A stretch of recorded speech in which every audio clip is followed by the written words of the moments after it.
train ride going to Kitakyushu to visit the Kokora Castle.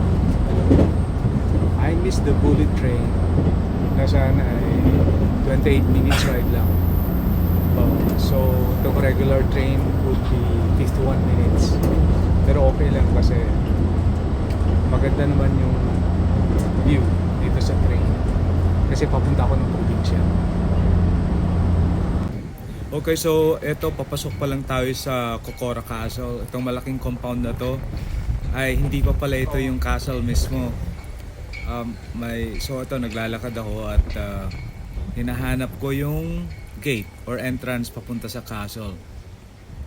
Ito is parang shrine. Maraming mga shrine na ganito dito sa Japan.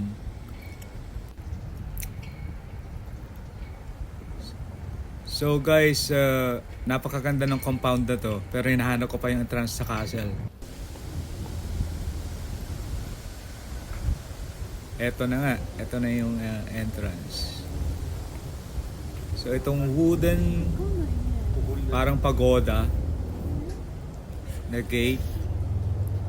And yan, papasok na tayo at yun na yung castle, nakikita ko na. There. Kaso natatakpan siya ng mga puno. So kukuha tayo ng magandang shot para sa footage ng ating video. Meron siyang malaking pond.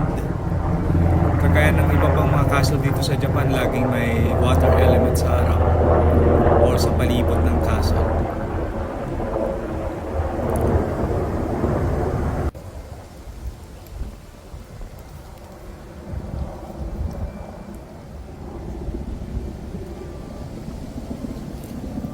So ang Kokora Castle ay matatagpuan dito sa Kitakyushu. Napakaganda oh. Via regular train, 51 minutes. Pero kagaya ng nasabi ko sa intro ko kanina, na-miss ko yung bullet train na dapat dapat 28 minutes lang via bullet train from Hakata Station. Pero yung regular train is inabot ng 51 minutes. So ang castle daw na ito ay na-built noong 1602 at nakompleto ang construction niya noong 1608. Ayan yung kabuuan ng ang lawak. Napuntahan ko na yung castle dun sa saan ba to, yung masikat na castle sa Osaka. Parang magkakahawig sila. Pero ito napakalaki ng base niya. Pure na bato. Nasunog daw ito nung 1837 pero ni-rebuilt nung 1839. Yan. Nakwento lang nung isang nakausap ko kanina na Japanese.